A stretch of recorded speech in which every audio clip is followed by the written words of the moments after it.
What's up, you guys? So y'all know that baby Mecca went to the ER last night due to him having a febrile seizure due to a spiked fever. And they saying that he have influenza A, which I don't see how, but whatever. So if you have these things in your house, go ahead and make a concoction.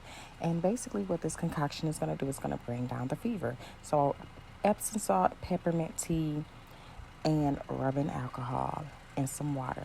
You go ahead and you put some Epsom salt in there. I can't tell you how much. I think I used about 4 tablespoons. And make sure you got a mason jar, of course. And so I went ahead and put that in there. Went ahead and grabbed that peppermint tea and put it inside this little tea thing. I don't know what it's called, but to keep the leaves in there.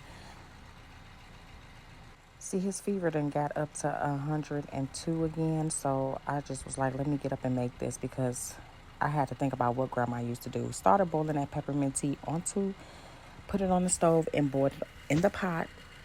And then I went ahead and started pouring my apple cider vinegar inside of my mason jar. And then, of course, to dilute the Epsom salt as well. But, when you put the heat on there, it's going to melt away.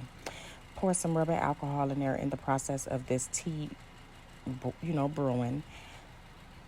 And honestly, there is no amount that you can use. Just use up to your discretion. That's just how I feel about it. I mean, hell, until the ancestors told me to stop, baby. And then I went ahead and poured that hot water in there.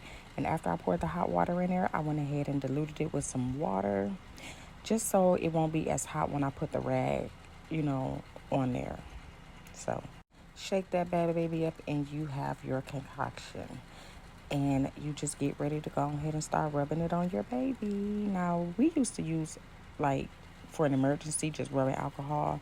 But I'm adding the peppermint tea and I'm adding the apple cider vinegar. Usually when my kids have a fever, I do apple cider vinegar baths. I just didn't want to do his in this instance, but he don't want mommy to rub him. He is hot and mommy gotta rub that baby down because we don't want him to have another seizure. That was a scary moment for him and I. Oh, look at him crying. Mama love this baby. We gotta get him going. So we're just wiping baby Mecca down right now, and he's hot. And y'all know baby's gonna do what they do. So he got to moving and tossing and turning, and he went ahead and laid on his stomach. And I just was like, okay, you want mommy to do your back? And he started playing with his fingers, because that's what he always do. His baby brother used to do that, just play with his hand. I don't know where that come from. And then we just went ahead and soothed it and put it on his forehead. That's what my grandma used to do to us after she rubbed us down. Put the rag on the forehead. And he's all better now. He's drifting off to sleep. Look at mama's baby. Oh, him so sleepy and tired and probably body aching. We got this though.